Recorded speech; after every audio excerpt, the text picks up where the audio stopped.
திருவருகை கால வார நாட்கள் டிசம்பர் 24 செவ்வாய்க்கிழமை. முதல் வாசகம்.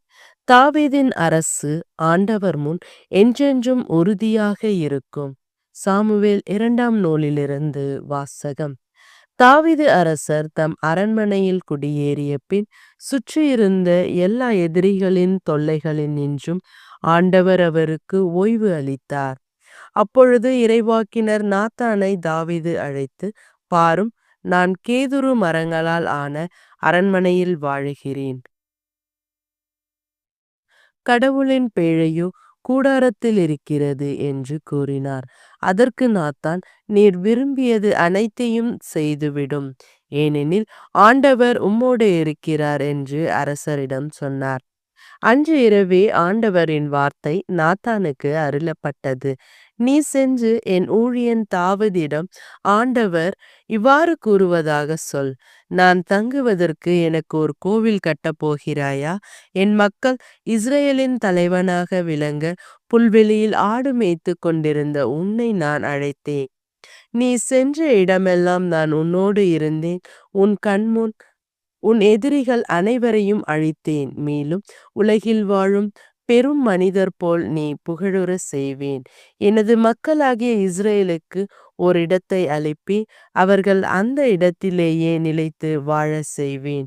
என் மக்களாகிய இஸ்ரேல் மீது நீதி தலைவர்களை ஏற்படுத்திய நாட்களாகிய தொடக்க காலத்தில் தீயவர்களால் அவர்கள் ஒடுக்கப்பட்ட பொழுது இனியும் அவர்கள் அலக்கழிக்கப்பட மாட்டார்கள்.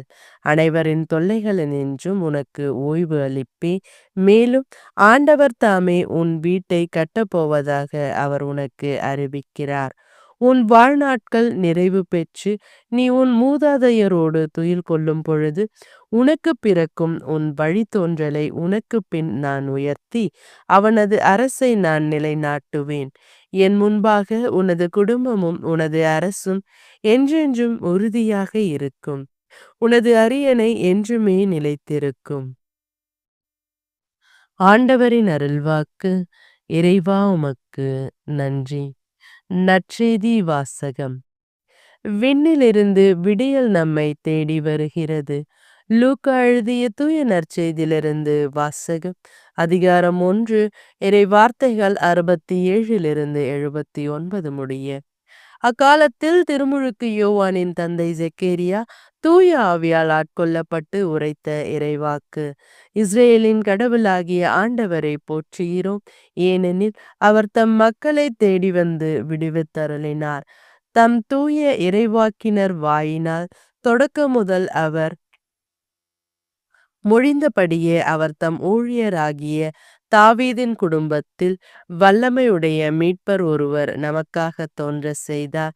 நம் பகைவரிடமிருந்தும் நம்மை வெறுப்போர் அனைவரின் பிடியிலிருந்தும் நம்மை மீட்டார். அவர் நம் மூதாதையருக்கு இரக்கம் காட்டி தமது தூய உடன்படிக்கையும் நம் தந்தையாகிய ஆபிரகாமுக்கு அவரிட்ட ஆணையையும் நிறைவேற்றி நினைவு கூர்ந்தார். இவ்வாறு நம் பகைவரின் பிடியிலிருந்து விடுவிக்கப்பட்டு தூய்மையோடும் நேர்மையோடும் வாழ்நாள் எல்லாம் அச்சமின்றி அவர் திருமுன் பணி செய்யுமாறு வழிவகுத்தார். குழந்தாய், நீ உன்னத கடவுளின் இறைவாக்கினர் எனப்படுவாய், ஏனெனில் பாவ மன்னிப்பால் வரும் மீட்பை அவர் தம் மக்களுக்கு அறிவித்து ஆண்டவருக்கான வழியை செம்மைப்படுத்த அவர் முன்னே செல்லுவாய்.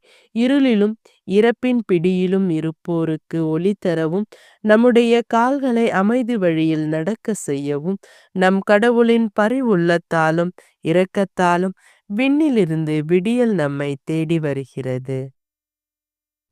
ஆண்டவரின் அருள்வாக்கு. கிறிஸ்துவே, உமக்கு புகழ்.